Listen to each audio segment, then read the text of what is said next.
khusus ke SPKT ini. Namun hingga sore ini kita hanya berhasil mendapatkan 2 laporan polisi. Yang pertama terkait dengan penganiayaan, yaitu jurnalis Kata Data. Penganiayaan ini dilakukan pada tanggal 24 sekitar pukul 9 malam gitu ya. Dan lokasi si korban, si jurnalis Kata Data ini ada di dalam DPR dan kemudian disamperi dan kemudian mendapatkan penganiayaan dari oknum aparat penegak hukum gitu ya, yang sedang berjaga. Nah, kemudian kita laporkan saat ini menggunakan pasal 352 terkait dengan penganiayaan. Kemudian selanjutnya yang berhasil kita dapatkan tanda lapornya adalah terkait kasus yang dialami oleh jurnalis Kompas.com.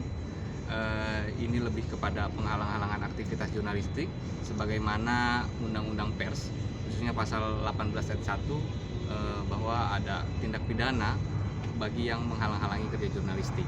Jadi hanya 2 laporan ini saja yang kita berhasil dapatkan akan hukum yang sesuai dengan Undang-Undang Pers gitu ya. Selain itu juga kita akan tentu saja bergerak untuk melaporkan kasus ini ke Komnas HAM dan lembaga-lembaga terkait dengan harapan bahwa kasus seperti ini tidak akan terulang kembali, karena kondisinya adalah jurnalis sebagai dalam tanda kutip petugas yang diamanatkan oleh Undang-Undang Pers melakukan aktivitas jurnalistik. Jadi pekerjaan jurnalis, pekerjaan aparat penegak hukum semuanya dilindungi oleh Undang-Undang Pers, sehingga ketika di lapangan seharusnya para warga ataupun sipil yang bekerja sesuai dengan undang-undang harusnya dilindungi oleh undang-undang, bukan berarti salah satu orang yang kemudian bisa melakukan penganiayaan seenaknya gitu. Bisa dikatakan ditolak gitu ya, tapi sampai sore ini kami belum berhasil gitu ya, karena tadi sempat pas kita keluar mereka masih koordinasi gitu ya, masih dengan atasannya. Jadi kita belum bisa simpulkan ditolak laporannya karena dia lagi koordinasi. Namun pengalaman yang kita dapat, kita sampai di SPKT ini jam 9 dan mulai konseling itu sekitar setengah 10 gitu ya. Hingga sore hari ini jam 7 kita hanya dapat 2 laporan ini saja gitu ya. Pelajaran yang mungkin didapat kali ini yang kita sesalkan adalah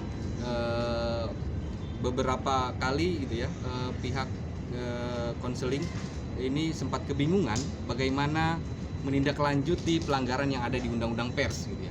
Karena kita sempat diarahkan ke Krimsus, kemudian kemudian ke Krimum gitu.